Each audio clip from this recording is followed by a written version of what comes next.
Hi, this is Jason Mingledorff. I'm one of the sax teachers here at Loyola University, New Orleans, and I'm going to be playing one of the excerpts for all state auditions. This is the Tempo di Polacca in F major.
The Tempo di Polacca in F major is a fun technical piece that showcases your mastery of trills, dynamics, and articulation.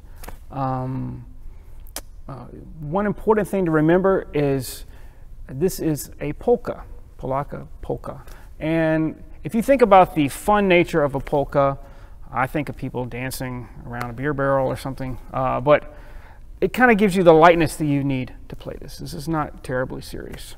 One important thing to do when you're practicing this is to work with a metronome, because these rhythms are very important, and they're a very important part of it. One place that really hangs up a lot of people playing this is measure 3. There's some dotted 16th notes going to 32nd notes.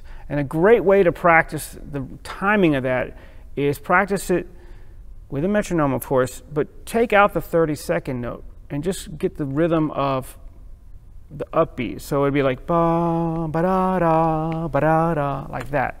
And if you take out that 32nd note, you can get the timing of that dot, what is a dotted 16th. And then once you get the timing of that, you can put that 32nd note back in there, and it should really help with the timing of that.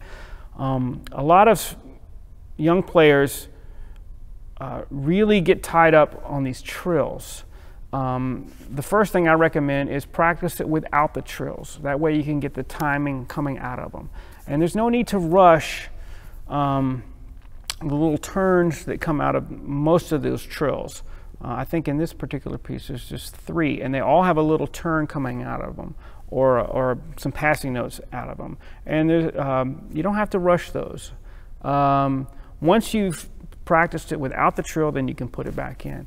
I also recommend just taking some time away from the piece, just playing the trill. Play it slowly. Try to be as even as you can. If you want to start the trill slowly and speed up, you can do this, but in a piece like this, at this tempo, it's good just to kind of keep the trill the same speed. Another important aspect of this piece are the dynamics. And it's really important to remember, what is your goal as a dynamic? For instance, in the 4th measure, a younger, someone might have a tendency to play that high B flat, which is the highest note of that phrase, really loud.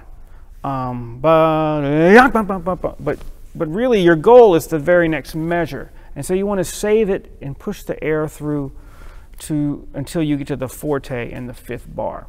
There's another, the 3rd line, there's a nice long crescendo, a place where you need to save it and wait for the climax. So if you go through the piece and you kind of figure out, what are my high points, what are my destinations, remember that and think about that as you play, because a lot of people have a tendency to just kind of swell on notes here and there randomly. And for the listener, there's no direction, but if you really have where you're going in mind, you can bring that listener along with you. And a final note, this last note, now I'll be playing an excerpt of this, so it ends in the middle. But you want that last note to be a little bit longer than the notes preceding it. Da, da, da, da, da, da, da, da, da. You know, you don't want to end with a da, da, da, da, da, da, da, da, da. You know, you want to end with a nice note that concludes the phrase and a nice crescendo into that note. I hope these tips are helpful, and good luck with your audition.